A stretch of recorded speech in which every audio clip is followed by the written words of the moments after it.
Esse aumento, essa é a minha pergunta, esse aumento no registro, no número de registros de armas foi impulsionado pela gestão anterior ou apenas cresceu o interesse da população pelo assunto? E queria, Samanta, que você ainda colocasse aí na sua resposta se existe pressão das indústrias de armas nesse imbróglio todo. Olha, Lô, acho que são as duas coisas. O presidente Bolsonaro acabou atendendo uma demanda do seu eleitorado, não é? Que quer o porte de armas, que é um direito legítimo do cidadão, ainda mais num estado que falha em oferecer segurança pública. Tem um aspecto que eu concordo com a fala do Zé Eduardo em todas as ações que devem ser feitas no combate à criminalidade. O problema é que a gente não está vendo nenhuma dessas ações sendo feitas e a população civil desarmada, acuada. Então, durante a gestão Bolsonaro, ele realmente favoreceu essa parte do seu eleitorado e isso representou, claro, a possibilidade do cidadão comum ter acesso a armas.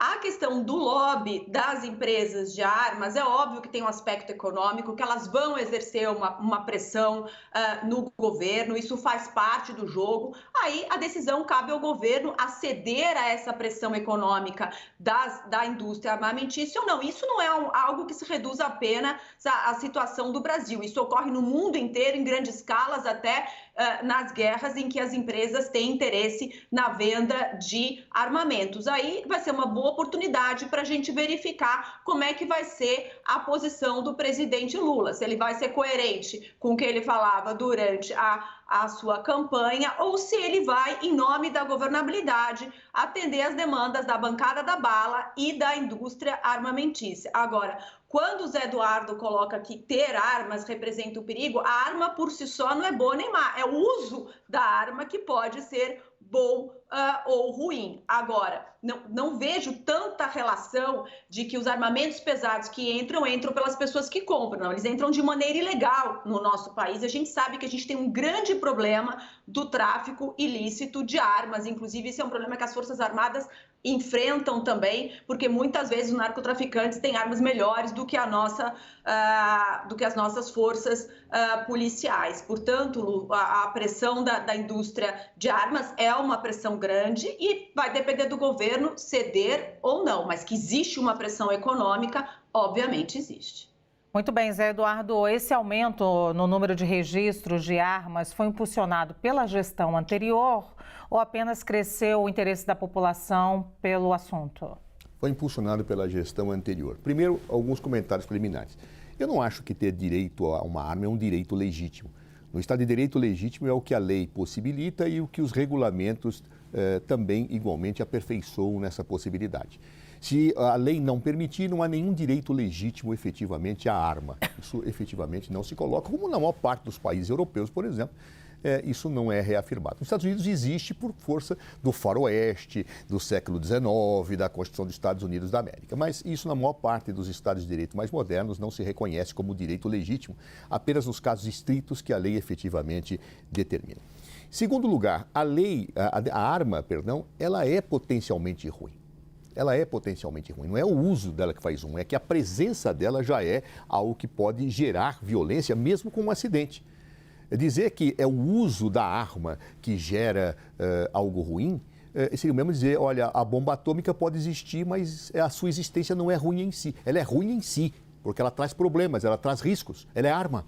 Arma é sempre ruim porque gera violência. Apenas nas hipóteses restritíssimas em que ela vai ser utilizada por pessoas treinadas para exercer a defesa. E isso não se consegue de uma forma difusa. A arma, pelos especialistas, é sempre um instrumento de ataque, de defesa, não. A polícia é que tem que utilizá-la, os órgãos de repressão é que tem que utilizá-la para combater as pessoas que a têm.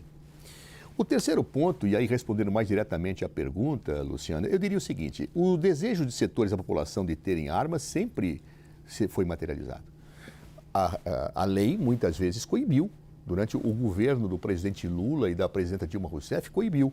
No período em que eu fui ministro, por praticamente 6 anos, nós cumprimos estritamente a lei e não alargávamos essa possibilidade.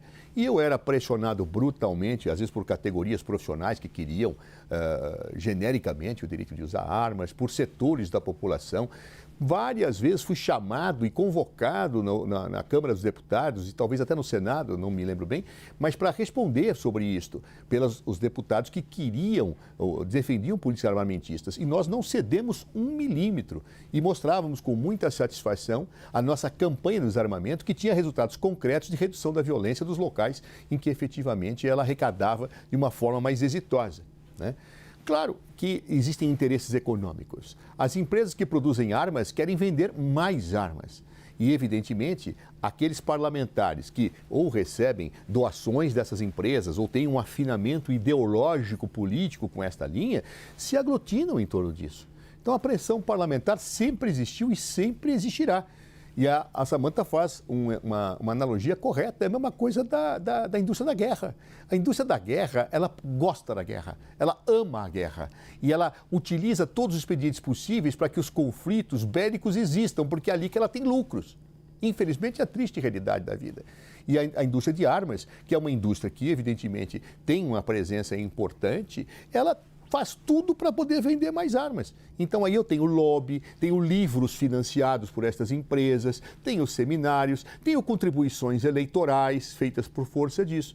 Então, diante deste contexto todo, nós temos que nos posicionar. Há certas coisas que nós não podemos abrir mão. E se eu tenho claro que arma em si é ruim, ela é um instrumento de violência. Se os estudos mostram que ela é um instrumento de defesa e não de ataque, se as autoridades recomendam que as pessoas nem utilizem as armas para enfrentar assaltantes normalmente, o que eu tenho que fazer? Defender o enxugamento do universo de armas justamente para combater o seu consumo e o tráfico desse tipo de instrumento letal.